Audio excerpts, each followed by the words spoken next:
अडानी की तो मुझे तो लगता है कि किसी अन्य देश में होते तो अभी तक उनको हिरासत में लिया जाता, लेकिन इसमें से कुछ भी नहीं हुआ। तो इसका मतलब ये हमारे देश में सरकार नहीं चल रही है, हमारे देश को एक गैंग चला रही है।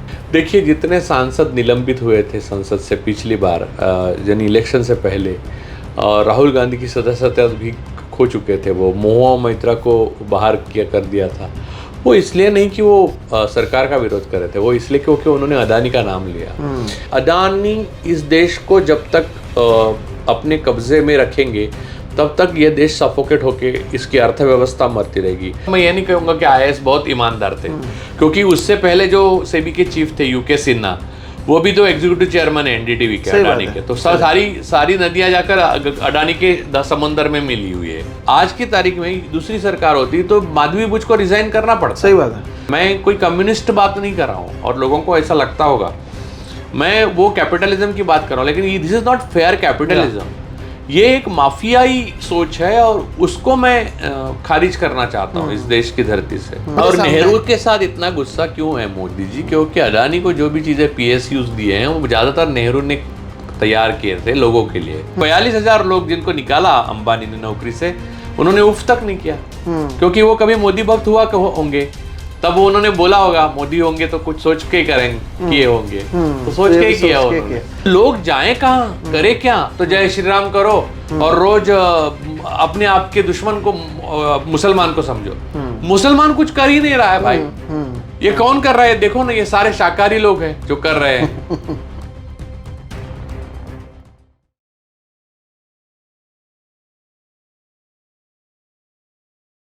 दोस्तों नमस्कार, और आप सभी का एक नए एपिसोड में बहुत बहुत स्वागत है। मेरा नाम है सोहित मिश्रा।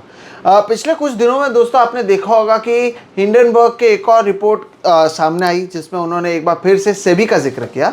और इस बार जैसे कि पिछले रिपोर्ट में उन्होंने अडानी का जिक्र किया था, तो इस बार जिस कंपनी की ओर से इसकी जांच की जा रही है, जिस ऑर्गेनाइजेशन की ओर से इसकी जांच की जा रही है सेबी, उसका जिक्र किया गया था और बताया गया था कि कैसे जो जांच करने वाले लोग हैं वो डायरेक्टली इनडायरेक्टली कैसे जिनकी जांच वो कर रहे हैं उससे जुड़े हुए हैं। ये मामला सामने आया था, लेकिन उसके बाद सोचा गया था कि शायद इसका कोई असर देखने मिलेगा, कहीं पर भी कोई असर वैसे देखने ऑन पेपर नहीं मिला। और इस सब के बीच एक और खबर आई कि जो अडानी साहब हैं वो देश के सबसे अमीर आदमी बन चुके हैं, यानी मुकेश अंबानी से भी ऊपर वो चले गए हैं। लेकिन इस सब के बीच में आज हम चर्चा कुछ और करने वाले हैं। चर्चा करने के साथ हमारे साथ जुड़ रहे हैं राजू परुलेकर सर। नमस्कार सर।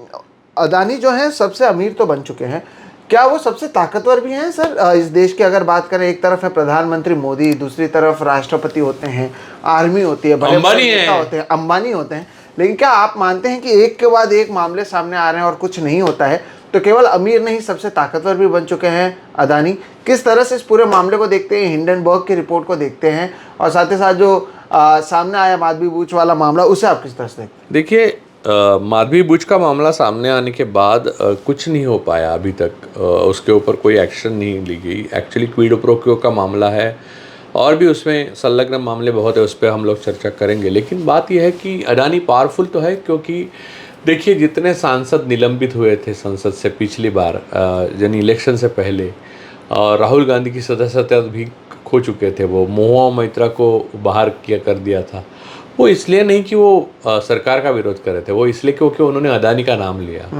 और आपने जिस तरह से देखा होगा सदन में, यानी अपर हाउस में या लोअर हाउस में, यानी ऊपर जगदीप धनखड़ जी है, यहाँ ओम बिरला जी हैं, वो कहीं भी आपको अंबानी या अडानी के नाम नहीं लेने देते, तो फिर किसी को A2 बोलना पड़ता है। ये आज़ाद भारत की ये ट्रेजेडी है कि एक उद्योजक है ही नहीं, जो एक घोटाले का नाम है, उसका आप नाम संसद में नहीं लिख सकते। संसद में एक्चुअली वो आप प्रिविलेज होते हो, कोई भी सांसद की ऐसी बातों पे चर्चा करे तो उसके ऊपर कोई कानूनी कार्रवाई नहीं हो सकती। लेकिन ये बात ही नहीं कर सकते, जिनका नाम नहीं ले सकते संसद में, ऐसे ये दो महापुरुष पैदा हो गए, और आज़ादी के बाद 70 साल में मोदी का शासन आने के बाद पैदा हो गए, ये भी इतिहास दर्ज करेगा। तो अडानी ताकतवर तो है ही, लेकिन ताकतवर का मतलब सिर्फ पॉलिटिकल पावर ही नहीं है। उनकी पावर जुडिशरी से लेके सारी जो एजेंसीज है उसमें वो साख रखते हैं, क्योंकि जो वो पाना चाहते हैं, जैसे बंदरगाह हो, सीमेंट कंपनी हो, एयरपोर्ट हो, तो जिसके कब्जे में वो पहले है उसको उसके घर पे एजेंसी जाती है, उसको उसके ऊपर केसेस होते हैं। जब भी अभी एक सीमेंट कंपनी, एक बड़े उद्योजक बिरला, उनकी FIR होगी, तो वो ये तो अभी देखा तो, लेकिन ये पहले से हम ये ट्रेंड देख रहे हैं। मुंबई एयरपोर्ट के अब टाइम में GVK का हमने देखा, हाँ। तो वो सारी एजेंसीज हैं। फिर मुंड्रा पोर्ट पे इतना ड्रग्स गया, वो इसका कोई आपको मालूम है किसको, किसने लाया, किसने पकड़ा, क्या हुआ? इतना आर्ममेंट है वो यूक्रेन और बाहर जा रहा है, वो आपको मालूम है कि क्या हो रहा है, उसका क्या खेल है? फिर रशिया से जो ऑयल आ रहा है वो यहाँ पर अंबानी वगैरह जो बेच रहे हैं, उसका हिसाब आपको मालूम है? आप तो पेट्रोल और डीजल का कीमत हाई एकदम एशिया में एक वन ऑफ द कॉस्टलीस्ट आप वो करते हैं, भुगतान करते हैं। फिर जो चीज़ आपको जीवन में पाने के लिए करोड़ों साल जाने पड़े, जैसे कि आपकी प्रकृति है, यानी सारी जो वन है, जल है, जंगल है, ज़मीन है, लेकिन अडानी अगर चाहेंगे तो हसदेव का जंगल 1 मिनट में तोड़ना शुरू कर देते हैं। कोई एनवायरमेंट लॉ नहीं उनके लिए, या कोई बंदरगाह में पोल्यूशन होता है तो कोई कुछ बोल नहीं सकता। आप समझिए कि अडानी के खिलाफ बोलने वालों को, जर्नलिस्ट्स को भी बहुत तकलीफ हुई है। और ये तो पहली बार हुआ जब हिंडनबर्ग का पहला रिपोर्ट आया, तब अडानी के खिलाफ खुलकर लोग कम से कम बोलने लगे। वरना पॉलिटिकल पार्टीज में भी सिर्फ मोदी और शाह और ये वाली भाजपा है वो उनको मदद कर रही थी, ऐसा नहीं। उनके खिलाफ भी विपक्ष में बहुत कम आवाज़ें निकल रही थी। सिर्फ एक राहुल गांधी थे जो बोलना शुरू किए। फिर हिंडनबर्ग रिपोर्ट आने के बाद सारी बात ही खुल गई, तो सब लोग बोलने लग गए। और दूसरी अब जो रिपोर्ट आई उसका आपने ये कहा कि असर नहीं हुआ, तो शेयर मार्केट पे अब कोई असर नहीं होगा। पहले हिंडनबर्ग रिपोर्ट के बाद में ये सरकार जो मोडानी है, गवर्नमेंट ओवरऑल है, मोडानी, तो वो समझ चुके कि शेयर मार्केट पे असर होता है तो दिखता है।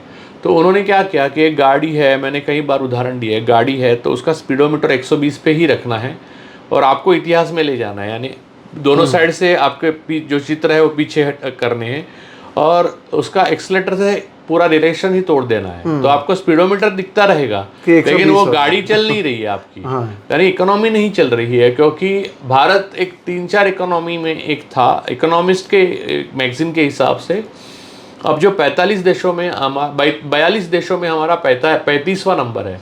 यानी आप कह रहे हैं 2014 से पहले हम दुनिया के टॉप 4 इकोनॉमी कंट्री, मतलब पावरफुल इकोनॉमी, और पावरफुल इकोनॉमी थे। 35 नंबर है देशों में, 35वें नंबर पे है। हाँ। तो और जीडीपी भी नीचे जा रही है और अनएम्प्लॉयमेंट 2013 में आपकी 2.9% थी, अब 29% से ज़्यादा हो गई है। और आपके सिर्फ अडानी का नहीं है, NCLT ने जो अनिल अंबानी के मामले में जो काम किया है, जो मुकेश अंबानी को उनकी कंपनी, यानी कर्जा आप 47,000 करोड़ ले लो, फिर NCLT में मामला निपटा दिया 455 करोड़ में, और वो ले भी लिया मुकेश भाई ने। तो ऊपर का सारा लॉस दिखाया, वो प्रॉफिट भी है किसी का। तो किसी का, देखिए इकोनॉमी का एक बेसिक नियम है कि इकोनॉमिक्स का एक बेसिक नियम है कि कहीं लॉस होता है तो कहीं प्रॉफिट होता है।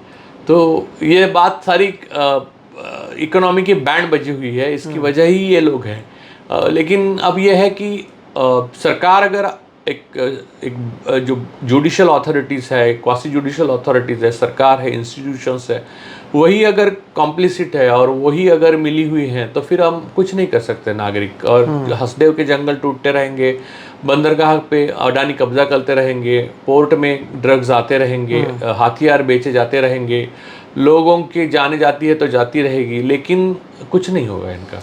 राजू सर, एक सवाल जो शायद हर दर्शक के मन में भी होगा कि इस देश में इतने सारे उद्योगपति हैं, इस देश में इतने सारे लोग हैं, इतने ताकतवर और पैसे वाले लोग हैं, सरकार अडानी पर इतनी मेहरबान क्यों होती है? या ऐसा क्या है कि अडानी के खिलाफ कोई कुछ बोलता है तो ये बोलता है आप देश के खिलाफ बोल रहे हो, आप संसद में अडानी अंबानी का नाम नहीं ले सकते तो उसे A1 A2 बोला जाता है। इतने उद्योगपतियों में अडानी अचानक से इतने ऊपर गए और उन पर इतनी सरकार ये मेहरबान क्यों है? नहीं, अडानी की बात यह है कि अडानी और मोदी जी अलग नहीं है, ऐसा मानने के लिए बहुत जगह है, और वाकई में नहीं है। क्योंकि अडानी क्या नाम लेने के बाद भारतीय जनता पार्टी के पूरे सारे कार्यकर्ता, सारे नेता आगे आते हैं, तिरंगा लहराते हैं, और बेचारे तिरंगे के लिए किसने जान नहीं दी, जिन्होंने कुर्बानी दी उनका कुछ नहीं बचा।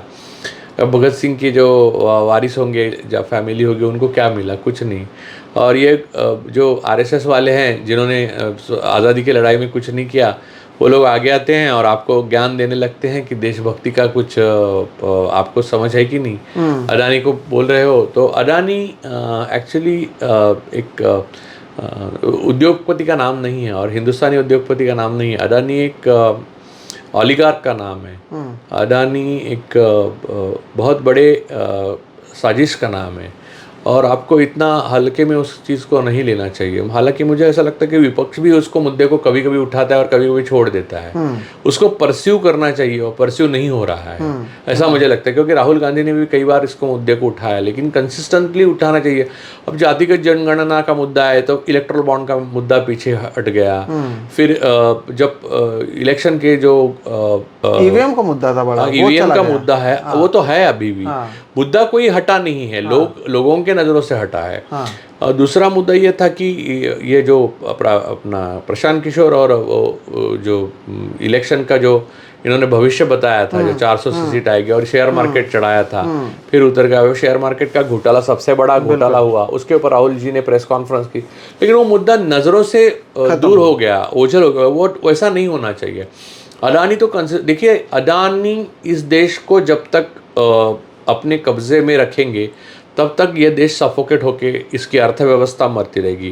देखिए, हिंडनबर्ग इस देश की अर्थव्यवस्था को डैमेज नहीं कर रहा है, डैमेज अडानी कर रहा है। मैं इसका उदाहरण देता हूँ। आपकी PSUs है, वहाँ पर आप PSUs ने ये देश के लिए क्या कुछ नहीं किया, तो ये PSUs अडानी को देने का क्या कारण है? मुझे आप बताइए कि जिसका कोई अनुभव भी नहीं है उन्हें, ना बंदरगाह, ना एयरपोर्ट, ना किसी इस चीज़ का किसी अनुभव नहीं है, उनको देने की ज़रूरत क्या है? और दूसरी ज़रूरत है अगर प्राइवेटाइजेशन करने की, तो 10 उद्योगों में बांट दो, मोनोपोली मत रखो। तो आप हर चीज़ लाकर, यानी एग्रीकल्चर अडानी को दे दिया, गोदाम अडानी को दे दिया, एप्पल अडानी को दे दिया, रियल एस्टेट, वो बुच का मामला जो है वो धारावी से जुड़ा हुआ है, वो आप जब पूछेंगे तो मैं आऊँगा। तो अडानी को दे दिया, रियल एस्टेट दिया, अडानी को दे दिया। तो अडानी है क्या? तो समझ लीजिए कि अडानी का मतलब मोदी और अडानी है, ऐसा मानने के लिए बहुत जगह है, और इसलिए मोदानी कहते हैं राहुल और अन्य विपक्षी दल। राजू सर, देखिए, हिंडनबर्ग के 2 रिपोर्ट आए थे जो हम चर्चा कर रहे थे, शुरुआत से उस पर बोलते हैं। पहला जो रिपोर्ट आया था उसमें डायरेक्टली बताया था अडानी की ओर से, और जो एक तरीके से बताया था एक बबल में जो पूरा चल रहा है कि जितना इन्फ्लेटेड करके वो अपने पैसे को दिखा रहे थे, शेयर सबसे बड़ा फ्रॉड ऐसा ही कहा था, पहली लाइन ये कहा था उसे। और उसके बाद जो जांच कर रही थी सेबी, उनके जो मेन महिलाएं हैं उनमें माधवी भूत, उनको लेकर जिस तरह से सामने आया कि जब आप खुद इसी से एक तरीके से इनडायरेक्टली जुड़े हुई हैं तो आप कैसे जांच कर सकते हैं।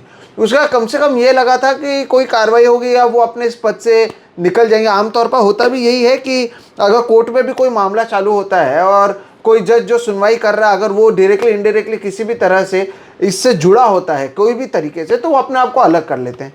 यहाँ पर वो होता हुआ नज़र नहीं आया।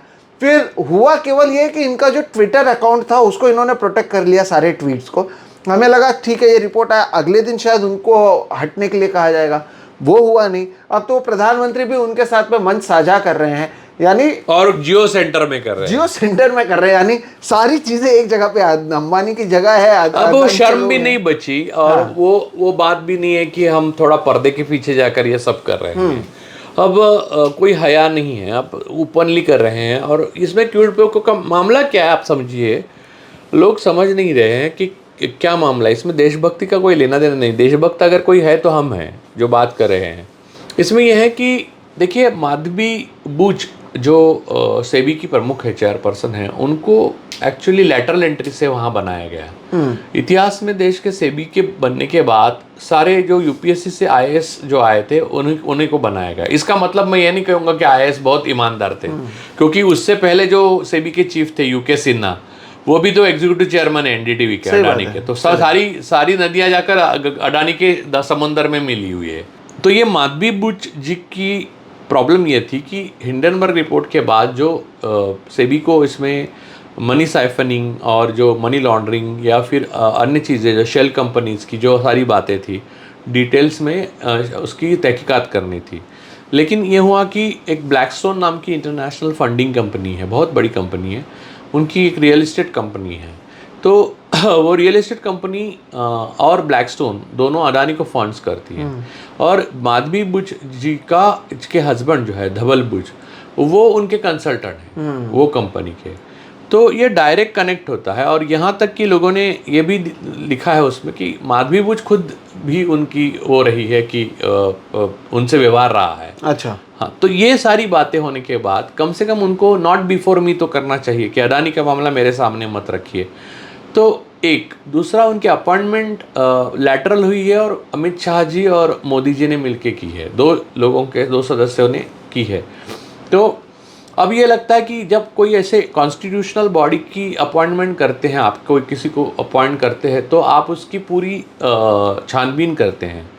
कोई भी, यानी सीबीआई चीफ या कोई भी करते तो छानबीन करते, तो छानबीन में तो ये दिखा होगा, क्योंकि ये तो आपका ये थोड़ी गोनी में भर के पैसे आए हैं, ये तो चेक से आते हैं पैसे, आपकी जो कंसल्टेंसी है वगैरह वो आती है।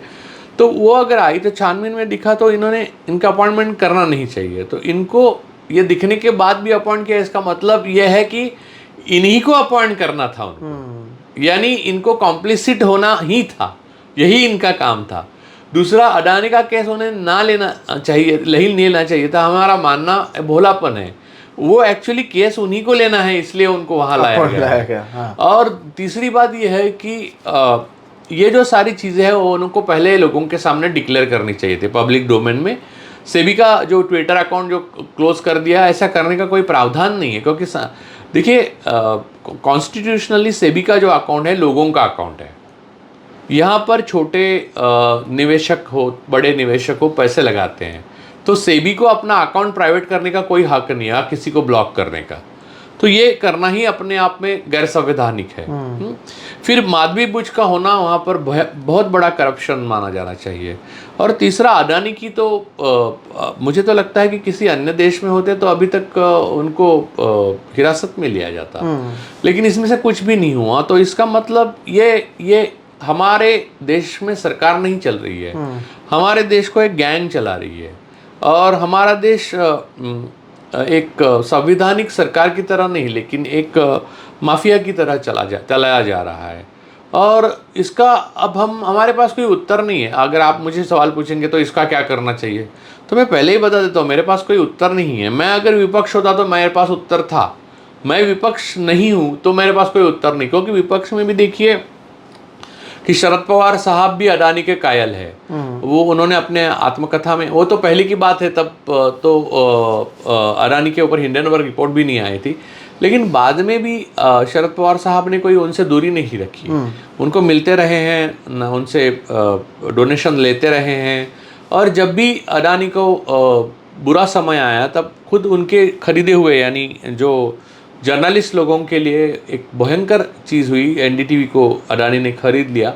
उसके बाद वो खरीदना, संजय पुंगालिया उनके चीफ एडिटर बने, तो उनको इंटरव्यू दिया शरद पवार साहब ने एनडीटीवी के मंच पे जाकर, और उन्होंने कहा कि कोई ज़रूरत नहीं, और जेपीसी की कोई ज़रूरत नहीं, जब ये पूरा मुद्दा चल रहा था। सही बात। और इसका एक ही उत्तर है, एक्चुअली मैं विपक्ष होता तो ये कहता कि जेपीसी चाहिए, और उसमें राष्ट्रवादी कांग्रेस तो नहीं चाहिए।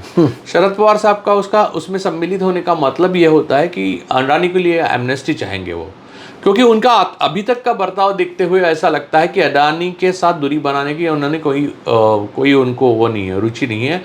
वो देश और अडानी के बीच में अगर चुनाव करना है तो अडानी का कर रहे हैं। नहीं, और वो तो तस्वीरें भी आई थी कि रोहित पवार गाड़ी चला रहे हैं और ये बैठे हुए हैं। नहीं, देखिए मैं ये मानता हूँ, देखिए सोहित, मैं ये समझता हूँ कि अडानी एक अच्छे व्यक्ति होंगे, अच्छे दोस्त होंगे, दोस्तों के दोस्त होंगे, यारों के यार होंगे, कुछ भी होगा, यानी अच्छे बुरे समय में पवार साहब के और पवार साहब उनके साथ रहे होंगे। उसमें मैं कोई वो नहीं करता कि मैं किसी का मित्र हूँ किसी का नहीं हूँ, वो मेरा चॉइस है।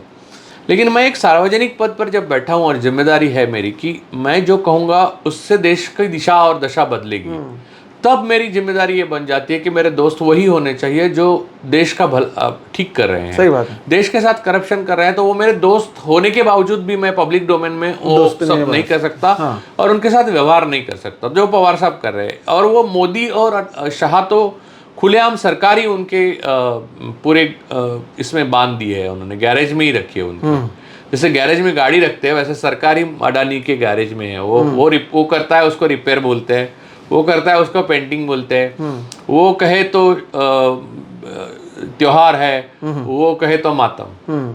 लेकिन सर जैसे हमने शरद पवार का जिक्र किया और आपने कहा कि राहुल गांधी इस मुद्दे को उठा, मुझे लगता है कि अगर कांग्रेस में आप राहुल गांधी को साइड में कर दें तो कांग्रेस के बाकी नेताओं में भी कोई खास ऐसा अदानी के खिलाफ ये नहीं है, यानी उससे दूरी नहीं है। हमने देखा है चाहे राजस्थान का मुद्दा हो, छत्तीसगढ़ का मुद्दा हो, अलग अलग जगह का मुद्दा हो, वहाँ पर अदानी पहुँच जाते हैं और कांग्रेस की सरकार रहते हुए भी वो अदानी के करीब चले जाते हैं। तो राहुल गांधी को छोड़ कांग्रेस में भी तो ऐसे लोग होंगे जो चाहते होंगे कि अदानी से जो सपोर्ट मिलता है पैसे का, बाकी सपोर्ट जो मिलता है वो उनको भी मिलता रहे। देखिए, अडानी 2014 को प्रकट नहीं हुए, अडानी उससे पहले भी थे। एक व्यापारी, एक बिजनेसमैन तो वो थे, और जो बिजनेसमैन व्यापारी जो भी थे वो जिस तरह के, तो वो नहीं था कि उनको क्विड प्रो क्यो था, यानी सरकारों के साथ वो काम कर रहे थे और बाद में भी करे, लेकिन अशोक गहलोत सरकार के साथ उन्होंने काम किया, लेकिन उनके पास में उनको फेवर कुछ नहीं किया उन्होंने। देखिए, जब इवन कांग्रेस की सरकार थी, यानी यूपीए की सरकार थी, तो डीआरआई में उनका केस बना तो बना। आज की तारीख में दूसरी सरकार होती तो माधवी बुच को रिजाइन करना पड़ता। सही बात है। तो बात यह है कि आप अगर एक बिजनेसमैन हो और आप क्राइम करते हो, या आप क्विड प्रो क्यो में जाते हो, या आप कॉम्प्लिसिट होते हो, या पार्टनर इन क्राइम होते हो, तो आपको जो इस देश के संविधान में सज़ा है, या आपको जहाँ से करना है, और आपको मोनोपोली करने की अनुमति नहीं है, तो ये सब नहीं था। देखिए, यूपीए की सरकार थी तो अडानी थे, अंबानी थे, सब थे, लेकिन कितने सारे प्लेयर थे मार्केट में। आप सिर्फ टेलीकॉम का उदाहरण लीजिए, आज एक जियो, वोडाफोन है, एयरटेल है, बस खत्म। बीएसएनएल है, लेकिन उसका कुछ वो नहीं है। हाँ। उस वक्त आपको कितने प्लेयर दिखे होंगे। तो मोनोपोली करना, तो ये सब नहीं। देखिए, कोई भी बिजनेसमैन बिजनेस करे, मैं कोई कम्युनिस्ट बात नहीं कर रहा हूँ, और लोगों को ऐसा लगता होगा, मैं वो कैपिटलिज्म की बात कर रहा हूँ, लेकिन this is not fair capitalism. ये एक माफियाई सोच है, और उसको मैं खारिज करना चाहता हूँ इस देश की धरती से। और जो माधवी बुच के मामले में हुआ है, जिसके साथ प्रधानमंत्री भी शेयर कर रहे हैं, मंच साझा कर रहे हैं, इसका मतलब प्रधानमंत्री को भ्रष्टाचार से कुछ खास परहेज नहीं है, ऐसा जो सत्यपाल मलिक ने कहा था। सत्यपाल मलिक जी जो जम्मू कश्मीर के राज्यपाल हुआ करते, वो भी कम था। प्रधानमंत्री को भ्रष्टाचार में लिप्त होने में आनंद आता है, ऐसा उनको कहना चाहिए था। उनको एक्चुअली ये कहना चाहिए था कि उनको भ्रष्टाचार से बहुत प्रेम है। तो ये क्लियर कट ये केस दिखती है, और ये मैं अपना पर्सनल ओपिनियन नहीं है, मैं बस ये जो देख रहा हूँ, या आप देख रहे हैं, आप ऑब्जेक्टिवली कहिए, क्या इसको क्या कौन से शब्दों में अलग बयां कर सकते हैं। नहीं, और अभी आपने जो जिक्र किया था पहले, वही है जिन दर्शकों को नहीं पता कि आपको एक रिसर्च करना चाहिए कि मुंबई एयरपोर्ट कैसे मिला गया। आपने सीमेंट का बात की, एनडीटीवी चैनल का बात करें, ऐसा कोई भी चीज़ नहीं है जो इन्होंने एस्टेब्लिश किया, ये किसी और ने किया था, जिसे ये अपने साथ जोड़ते गए और इसी तरह से ये आगे बढ़ते गए। और दर्शकों, इसलिए हमारा सवाल है कि इतने मामले, और नेहरू के साथ इतना गुस्सा क्यों है मोदी जी? क्योंकि अडानी को जो भी चीज़ें PSUs दिए हैं, वो ज़्यादातर नेहरू ने तैयार किए थे लोगों के लिए। वो पब्लिक यूनिट थे, पब्लिक सेक्टर यूनिट थे, वो अडानी को दे दिए। देखिए, मैं कल अगर बॉम्बे पोर्ट ट्रस्ट, एयरपोर्ट आपको दे दूँ तो आप अमीर ही हो जाएंगे, आप क्यों गरीब रहेंगे? और मैं अगर आपको लेना है, उसकी एंट्री दिखानी है, तो आप कर्जा स्टेट बैंक ऑफ इंडिया से उठाएंगे, यानी मेरे पैसे, मेरा PSU, यानी जनता का, आप अमीर हो रहे हैं। तो इससे इनइक्वालिटी भी बढ़ रही है, इससे अनएम्प्लॉयमेंट, क्योंकि हम एम्प्लॉयमेंट कितने, देखिए जब शादी हुई अंबानी के घर में, तो उसके बाद फौरन 42,000 रिटेल से उन्होंने एम्प्लॉयज़ को निकाल दिया, यानी 42,000 फैमिलीज बर्बाद हो गई, ख़त्म हो गई। आपने 42 लोगों के भी इंटरव्यू कहीं दे देखे।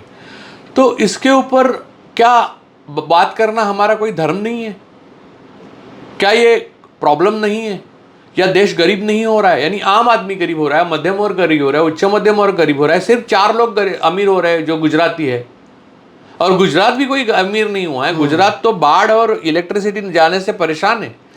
आम गुजराती आदमी से आप पूछेंगे, उनका दर्द बांटेंगे, तो वो बोलेंगे कि आप तो बस 11 साल से सफोकेट हो रहे हैं। वो बोलते हैं हम 23 साल से सफोकेट हो रहे हैं। तो फिर अब होगा क्या? क्योंकि एक तरफ ये मामला आ जाता है, और दूसरी तरफ जैसे अभी ये तो उदाहरण देंगे कि देखो हम कार्रवाई करते हैं, हमने अनिल अंबानी पर कार्रवाई की है, लेकिन उसके पीछे का जो खेला है वो आपको दिखाते नहीं, और ये नहीं, दिखाते कि हम अनिल कितना अंबानी fair हैं। जैसी कार्रवाई तो हम पर हो, आप पर हो, क्योंकि आप समझ लीजिए, मैं मोटा मोटी लोगों को उदाहरण देता हूँ।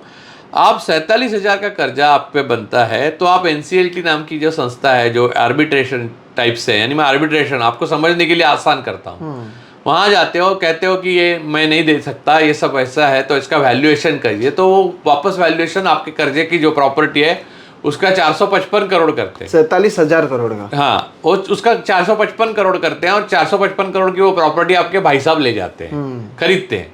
455 करोड़ दे दिए ताकि मामला सेटल हो गया। बदले में आपको क्या, 5 साल आपको शेयर मार्केट बंद किया, ये सजा दी आपको। आपका बंगला है, गाड़ी है, ये है, वो है, आपके पास माँ भी है, और आपका सब कुछ है, और ऊपर से 40,000 करोड़ है। सही बात है, जो 455 करोड़ में हो गया, तो यानी Settle हो गए। 47,000 करोड़ का जो पूरा। बस आपको शेयर मार्केट जाना ही काहे के लिए है? अब जिसके काम ही, देखिए, मैंने आपको कंपनी के सारे पैसे निकाल के, मेरी कंपनी है, आपको रखा है, आपको दे दिए, और कहा कल से काम पे नहीं आना है, यही सजा है तुम्हारी। तुम कहोगे ठीक है भाई, नहीं आते कल से काम पे, आप गुस्सा मत होइए, इतना पैसा जो दिया है आपने, चलो अच्छा है यार, ऐसे डील होते रहे हमारे साथ नहीं होते, आम आदमी के साथ नहीं होते, अनिल अंबानी के साथ होते, मुकेश अंबानी के साथ होते, अडानी के साथ तो रोज ही हो रहे, वो तो नंबर 1 के अमीर आदमी बन गए हैं। और 42,000 लोग जिनको निकाला अंबानी ने नौकरी से, उन्होंने उफ तक नहीं किया, क्योंकि वो कभी मोदी भक्त हुआ होंगे, तब वो उन्होंने बोला होगा मोदी होंगे तो कुछ सोच के करेंगे, किए होंगे, तो सोच के ही किया उन्होंने। लेकिन सर फिर ये जो मार्केट है हमारा, ये जो देश की पूरी स्थिति है, जैसे जब पंडित नेहरू ने शुरुआत जब की थी 1947 में, तो हमने जिस तरह का मार्केट बनाया कि लोगों को वहाँ पर रोज़गार दिया, लोग बढ़े, हमारे PSUs बढ़े, बाद में उसको लिबरलाइजेशन आया 1991 में, जो फॉरेन मार्केट है उससे लाया गया। लेकिन अब तो एक एक कर ये सारी चीज़ों को ख़त्म करने की कोशिश करी। अगर कुछ ही लोगों के पास ताकत होगी और उनके जितने भी भ्रष्टाचार जैसे कि हिंडनबर्ग ने निकाला, उसके बावजूद कोई कार्रवाई नहीं होगी, प्रधानमंत्री जहाँ पर जाते हैं उसके बाद वहाँ पर से नया टेंडर मिल जाता है। अब जब बांग्लादेश में इशू हुआ इलेक्ट्रिसिटी का, तो ये बोल दिया गया कि अदानी का जो इलेक्ट्रिसिटी है वो वापस भारत देश खरीद लेगी, वो भी अचानक से पास हो जाता है। तो फिर ये मार्केट चलेगा कैसे? और इसी तरह से अगर बरकरार रहेगा और ये मोनोपोली रहेगी तो क्या भविष्य है? एक नेहरू वाला देश अलग था, और ये मोदी ने जिस देश को ला दिया वो बहुत अलग हो गया। आपको मालूम है क्या, तो मोदी जी की इकोनॉमी की समझ, यानी किसी भी विषय की समझ आपको तो मालूम है। अब 10 साल में तो आप भी नागरिक है, आप भी देख रहे हैं उनके भाषण। अब प्रॉब्लम क्या है मालूम है, एक ऐसी अर्थव्यवस्था, हमारी अर्थव्यवस्था बन गई जो नौकरियां या रोजगार ही उपलब्ध नहीं है इसमें। सबसे बड़ी प्रॉब्लम क्या है त्रासदी की, कोई भी बड़ा बिजनेसमैन होता है, एक्चुअल बिजनेसमैन, अडानी अंबानी नहीं, एक्चुअल बिजनेसमैन होता है, वो भी एक लिमिट से ज़्यादा एम्प्लॉयमेंट क्रिएट नहीं करता। इतने बड़े देश, 140 करोड़ जब लोग हैं, आबादी है, तो आपकी टैक्सेशन नीचे वाले आदमी पे बहुत कम होना चाहिए, मिडिल क्लास पे बहुत कम होना, जबकि बहुत ज़्यादा GST मिडिल क्लास पे है।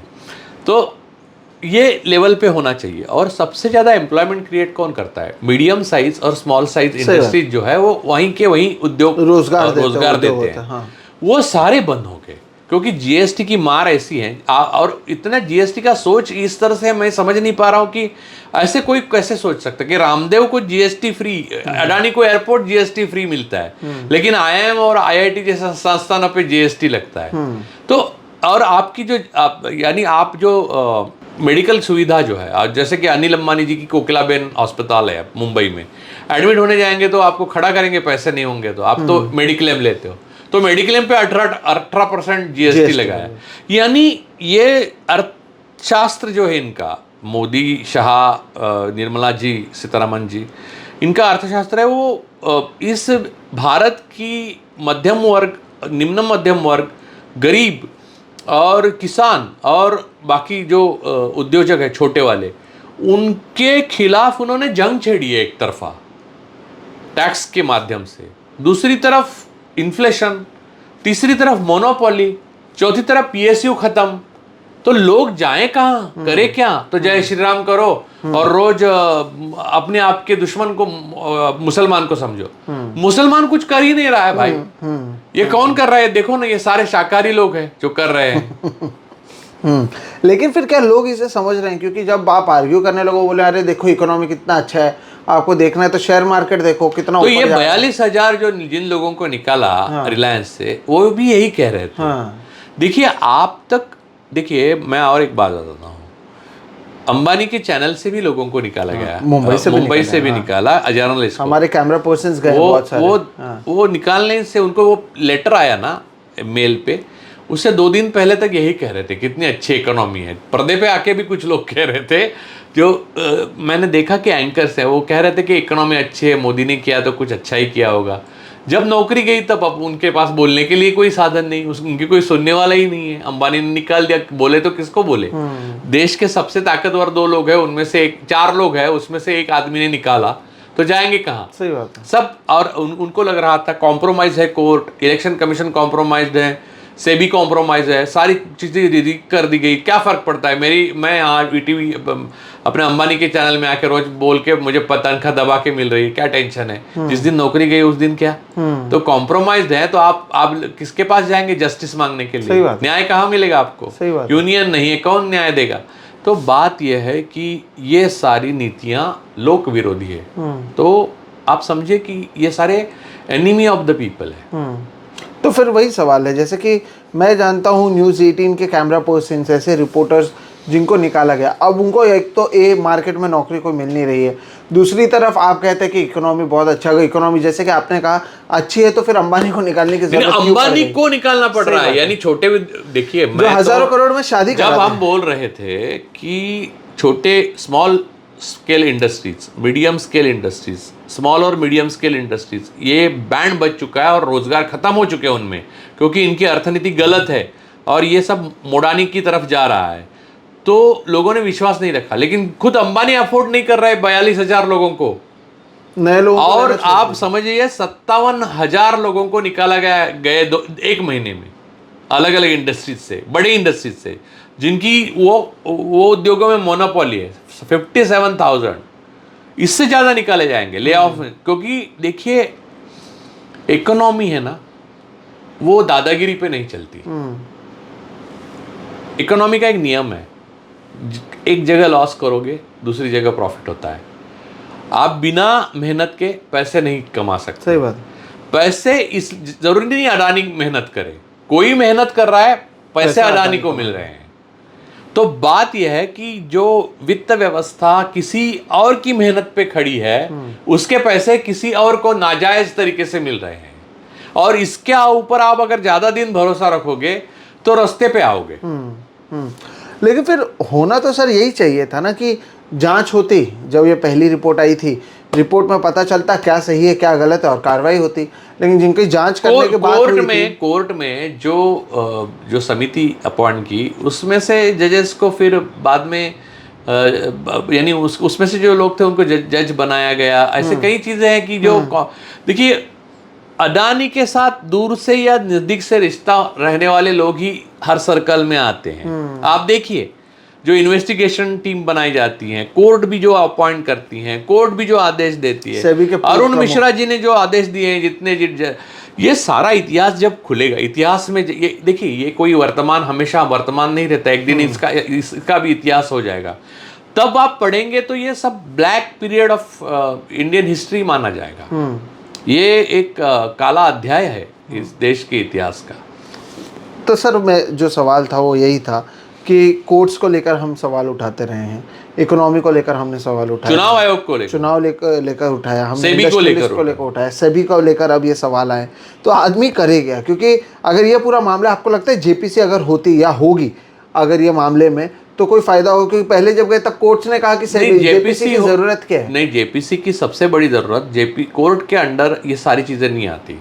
संसद में जो जेपीसी बनती है उसके वो प्रधानमंत्री को भी बुला सकती है, समन कर सकती है और उनको पूछ सकती है सवाल।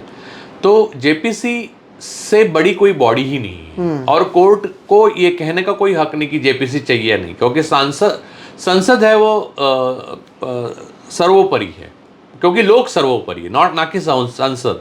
लोक सर्वोपरि है, पीपल आर सवर्न। तो कोर्ट को यह हक नहीं है जेपीसी चाहिए नहीं चाहिए कहने का एक्चुअली। जेपीसी की मांग विपक्ष कर रहे हैं तो जेपीसी होनी चाहिए और लोगों के हित में वो जेपीसी होनी ही चाहिए। ये मामला पूरे की पूरी परतें खुलेगी, लेकिन इतना बुरा नहीं हो देश का कि देश सोमालिया से बदतर इकोनॉमी हो गई है और फिर सारी परतें अपने आप खुल गई। क्या फायदा? इतना बड़ा कोलैटरल, अभी कोलैटरल डैमेज हो ही चुका है, तो कोलैटरल डैमेज इतना बड़ा ना हो, इससे पहले विपक्ष को भी बहुत तेजी से ये सब चीजें करनी चाहिए, वरना बहुत गड़बड़ हो जाएगी। देश के अर्थव्यवस्था, अर्थनीति, देश की प्रभुता और आज़ादी ये बहुत आसानी से नहीं मिली है। बहुत मेहनत की है, बहुत लोगों ने खून बहाया है, पसीना बहाया है, तो ऐसे लोगों को लूटने नहीं देना चाहिए उसको। लेकिन क्या विपक्ष अपनी जिम्मेदारी समझ रही है? क्या विपक्ष को पता है कि कैसा? क्योंकि हमने पहली बार भी जब चर्चा की थी, राहुल गांधी ने पिछले संसद में जब बात किया था उनको निकाल दिया, उनकी सदस्यता रद्द की। महुआ मोइत्रा जो थी उनको इसका इम्पैक्ट झेलना पड़ा, संजय सिंह को इसका इम्पैक्ट झेलना पड़ा। तो जो भी तो बोलता है उनको इम्पैक्ट झेलना ही पड़ता है। तो विपक्ष में भी तो एक तरीके से डर बनाने की कोशिश की गई है कि इनके खिलाफ बोलो ही नहीं। विपक्ष को नहीं बोलेगा तो कौन बोलेगा? क्योंकि आज इनइक्वालिटी ब्रिटिश टाइम से ज़्यादा बढ़ गई है हिंदुस्तान में। तो अभी भारत में जो भूखमरी है, जो ब्रिटिश टाइम में आई थी, उस लेवल पे अगर हम नहीं जाना चाहते हैं तो हम इनइक्वालिटी को रोकना पड़ेगा, हमें इन्फ्लेशन को कम करना पड़ेगा, हमें मीडियम और स्मॉल स्केल इंडस्ट्रीज को बढ़ाना पड़ेगा, जीएसटी को ख़त्म करना पड़ेगा, टैक्स सिस्टम को आसान और आम आदमी के लिए इजी करना पड़ेगा। इसके लिए आप समझ लीजिए, अडानी जैसे एक ओलिगार्क और अब अंबानी जैसे ओलिगार्क के पर छाटने होंगे। लेकिन इसी को मैं वही कह रहा था, ऐसा तो कोई पॉलिसी ये बना ही नहीं रहे ना सर। पॉलिसी तो सारे ऐसे बन रहे जिससे उनको ही मोदी पॉलिसी बना रहे हैं ना। मोदी नहीं बनाएंगे ऐसी पॉलिसी तो उनके आगे आने वाला प्रधानमंत्री बनाएगा। देश हमेशा रहेगा, मोदी, मैं और आप हमेशा नहीं रहेंगे, लेकिन देश हमेशा रहेगा ना। आने वाला प्रधानमंत्री बदलेगा पॉलिसी, तब तक कितना नुकसान हो जाएगा इन लोगों का। उस पर तो हम बात कर रहे हैं, इसलिए तो हम बात कर रहे हैं कि वो नुकसान कम हो। हमारा काम इतना ही है। देखिए, हमारी ये मर्यादा है, हम सिर्फ क्या हो रहा है और क्या होना चाहिए वो बता सकते हैं। हम क्या कर सकते हैं वो हमारे हाथ में नहीं है। क्योंकि हम ना अडानी है, हम ना मोदी है, ना विपक्ष है, हम किसी भी पार्टी की नहीं है। हम ना कोर्ट है, ना हम इलेक्शन कमीशन है, ना सेबी है, ना मोदी है, ना शाह है, ना हम अडानी है, ना अंबानी है। तो हमारे कक्षा में क्या आता है कि क्या होना चाहिए और देश के लिए भला क्या होगा, उतना बोलना, उतना ही हम बोल रहे हैं। उससे ज़्यादा कम हम उनकी फैमिलीज पे नहीं बोल रहे हैं, कुछ नहीं ये बाकी बोल रहे हैं। हम वही बात बोल रहे हैं जो हमारे अधिकार क्षेत्र में आता है और संविधान ने जिस चीज़ की हमें आज़ादी दी है। मोदी वो भी छीनना चाहते हैं कि आज़ादी ना हो, उनसे आज़ादी, लोगों की आज़ादी से बहुत परहेज है। जब वो मुख्यमंत्री थे तो उनको पूरी आज़ादी चाहिए थी, लेकिन फेडरल स्ट्रक्चर में दूसरे मुख्यमंत्री को वो आज़ादी देना नहीं चाहते, क्योंकि वो मुख्यमंत्री बनता है तो अडानी का काम नहीं होता है। उदाहरण मैं देता हूँ, मुंबई में धारावी का जो काम है वो आसानी से करने के लिए शिंदे उनके लिए कन्वीनियंट है, फडणवीस से भी ज़्यादा। इसलिए शिंदे को ऊपर बिठाया गया फडणवीस के। तो उनको बात करके देखिए, क्योंकि जितना कम समझेगा बात, जितना हित कम समझेगा, इकोनॉमिक्स कम समझेगा, उतना ज़्यादा कन्वीनियंट है आप। अरे वहाँ वो फाइल है, वो बाबा क्लियर कर दो। तो आदमी को लगा चलो इन्होंने बताया, ये आपने आला कमाना है, फाइल क्लियर कर दिया। वो फाइल क्लियर करने से मेरे पुरखों ने, अपने बाप दादाओं ने इतना खून बहाकर ये आज़ादी जंग लड़ी है और आज़ादी लाई है, वो ख़त्म हो जाएगी। ये समझने जितनी योग्यता होनी चाहिए, उतनी शिक्षा बुद्धि होनी चाहिए, उतनी इंटीग्रिटी भी होनी चाहिए। और सब ये होने के बाद आप जब अस्वस्थ हो जाते हो, आप सफोकेट हो जाते हो, आप दुखी हो जाते हो, तो आरएसएस की पूरी हो जाती है और आपको बोलती है ये सारे के लिए आपका दुश्मन मुसलमान है, जो हिटलर के लोग करते थे। आपका ये सारी चीज़ों के लिए, हार के लिए जिम्मेदार, पहले विश्व युद्ध में हार के लिए जिम्मेदार ज्यू है, यहूदी है। ये जो एंटीसेमिटिज्म वहाँ किया गया था, यहाँ इस्लामोफोबिया कर रहे हैं, बाकी काम वही कर रहे हैं। लेकिन फिर लोगों को ये सारी चीज़ें कब समझ आई? या तो एक बार सब कुछ बर्बाद हो जाएगा तभी लोग समझ पाएंगे, क्योंकि ना टीवी इसके बारे में जिक्र करता है, ना कोई अखबार में इसका जिक्र होता है। इकोनॉमी की कंडीशन कैसी है वो अभी अंबानी के कंपनी से छाटे गए उन 42,000 लोगों को शायद अभी समझ में आया होगा। अब तक एक मल्टीनेशनल कंपनी में वो थे, अब अचानक से वो बेरोजगार हो गए। टोटल 57,000 लोग इस महीने में बेकार हो गए। 57,000 लोग एक महीने में अगर होते हैं, यानी 57,000 परिवार होती हैं। फिर भी अगर लोगों को लगता है कि सब कुछ अच्छा है, सब चंगासी है, तो आपको क्या लगता है लोग भी कब समझे? क्या इसके लिए पूरी तरीके से ये बर्बाद होगा, उसके बाद ही लोगों को समझ में आएगा? क्योंकि किसी भी तरह से कोई भी दबाव कहीं से भी बनता हुआ फिलहाल इस पर नजर नहीं आ रहा है। इसमें चंद्रबाबू नायडू और नीतीश कुमार, अब तो गठबंधन की सरकार है, तो चंद्रबाबू नायडू और नीतीश कुमार बराबरी के जिम्मेदार है। They are partners in crime, ये मानना चाहिए। इतिहास में ये भी दर्ज होगा। और विपक्ष को अब इतना बलवान कर दिया है, लोग जितना कर सकते थे उतना बलवान कर दिया है, जबकि इलेक्शन कमीशन ने कॉम्प्रोमाइज, एक्चुअली इनको 161 सीट मिले हैं, वो 79 सीट्स बढ़े हुए हैं, वोट फॉर डेमोक्रेसी और एडीआर की रिपोर्ट ने दिखाया, वो रिपोर्ट पड़ा हुआ है जी। तो बात यह है कि इसके बाद विपक्ष को अब बाकी सीटों के लिए, बाकी चीजों के लिए, इलेक्शन कमीशन के साथ, शेयर मार्केट में अडानी के खिलाफ सब लड़ना तो विपक्ष को है। जेपीसी के लिए कब लड़े? वो लड़ते हुए नजर नहीं आ रहे हैं, क्योंकि उनका ध्यान एक तरह से दूसरी तरफ भटकाने के लिए भी सरकार काम करती है। तो ये माया को समझना चाहिए इनको, और इसको स्ट्रेटेजाइज करके लड़ना चाहिए, ताकि हिंदुस्तान जल्द से जल्द अडानी मोडानी से आज़ाद हो। लेकिन अब एक आखिरी सवाल जो मैं लोगों से तरफ से भी पूछना चाहता, कायदे से जब भी ऐसे कोई रिपोर्ट आए, हिंडनबर्ग की पहली रिपोर्ट आई और अब ये दूसरी रिपोर्ट सेबी के खिलाफ आई, अगर कोई दूसरा देश होता तो क्या कुछ हुआ होता अब तक? अपने देश में तो कुछ भी नहीं हुआ। कोई दूसरा एक नॉर्मल देश में जब, क्योंकि हिंडनबर्ग के जहाँ जहाँ पर रिपोर्ट्स आए हैं वहाँ पर 100% देखा गया है कि उसका इम्पैक्ट हुआ है, उस कंपनी पर इम्पैक्ट हुआ है, उस सरकार ने उसके ऊपर एक्शन लिया है, भारत को अगर आप छोड़ दें तो। कायदे से होना क्या चाहिए था जो हमारे यहाँ पर नहीं होना ही चाहिए। समझ लीजिए आप बात के, हर्षद मेहता जैसे एक छोटे ब्रोकर का सवाल था, उस वक्त कायदे से सारी चीजें हुई। इवन अर्थमंत्री ने रेसिग्नेशन दे दिया, चिदम्बरम साहब ने। जब बोफोर्स का मामला, जिसका कुछ नहीं निकला, असल में कारगिल वॉर हमने बोफोर्स की वजह से जीता, उसके लिए एक प्रधानमंत्री की बलि चढ़ी, राजीव गांधी के ने रेसिग्नेशन दिया, जेपीसी लगी अरुण जेटली के इसमें नेतृत्व में, उन्होंने एक्सेप्ट कर लिया जेपीसी, और था तो कुछ भी नहीं। अब बात यह है कि कायदे से कोई आम आदमी, गलत आदमी या चोर चक्का भी, देखिए राम राज्य का क्या मतलब है? एक आम आदमी ने ही सीता पे लांछन लगाया, तो बात की थी सिर्फ, तो राम ने चिता को, लेकिन वो मैं उसका समर्थन नहीं करता हूँ।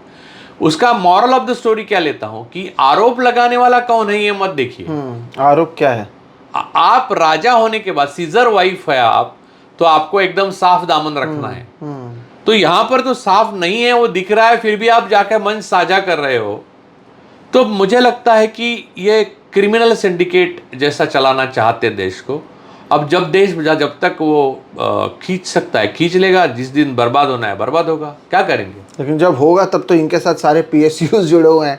स्टेट बैंक ऑफ इंडिया इनके शेयर्स में पैसा लगाती है, LIC का पैसा इनके पास है, अभी चैनल्स इनके पास हैं, इतने लोगों को लाया जा रहा है, मुंबई एयरपोर्ट, नवी मुंबई एयरपोर्ट, देश के तमाम एयरपोर्ट। नहीं, लेकिन आपको मैं एक बात बताता हूँ, इतना सब इनको देने के बाद एम्प्लॉयमेंट वो ज़्यादा नहीं दे रहे हैं।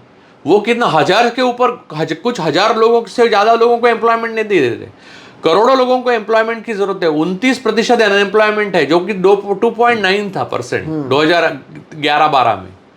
तो बात यह है कि देखिए, एक उद्योगपति या एक डॉन या एक माफिया भी काम पे बहुत कम लोगों को रख सकता है, उसका साम्राज्य कितना भी बढ़े।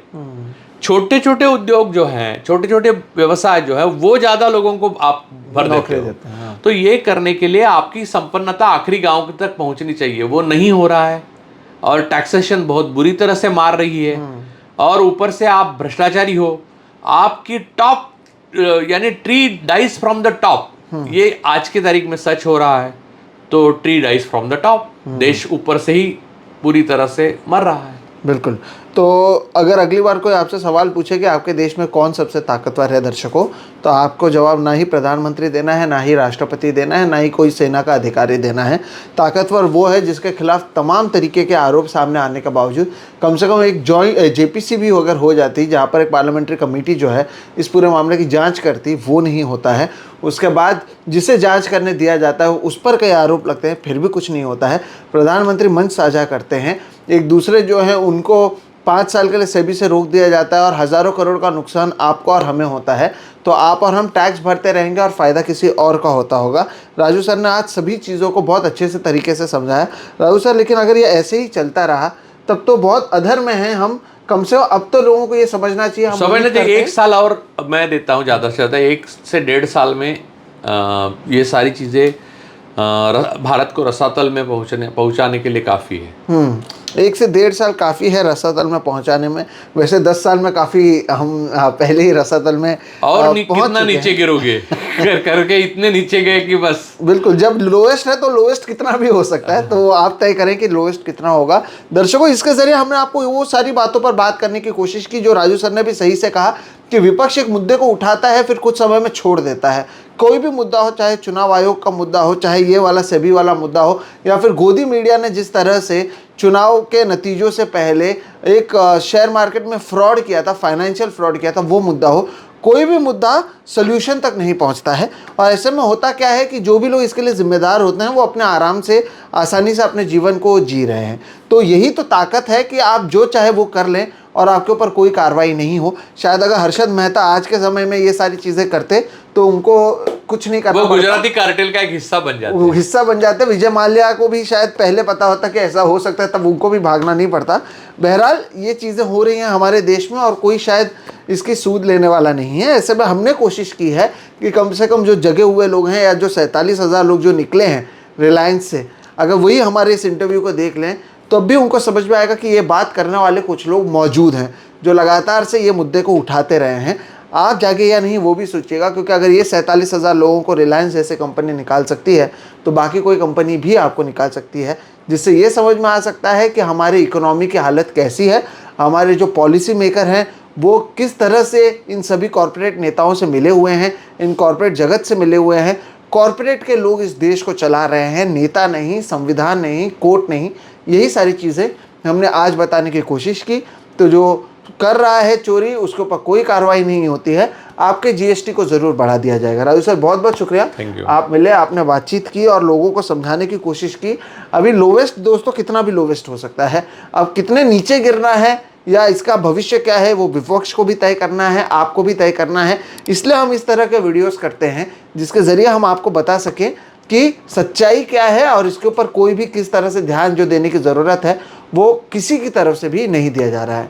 बहरहाल इस वीडियो में इतना ही। अगर वीडियो पसंद आया तो इसे लाइक करें, दूसरों के साथ साझा करें, साथ ही साथ अगर अब तक चैनल को सब्सक्राइब नहीं किया है तो वो भी कर लें। हम इस तरह के वीडियोस करते हैं जो आपको शायद कम से कम हमारी कोशिश होती है कि आप सोचने पर मजबूर हो जाएं कि क्या हम कह रहे हैं। राजू सर शुक्रिया, आप जुड़े हम दोनों की तरफ से, नमस्कार।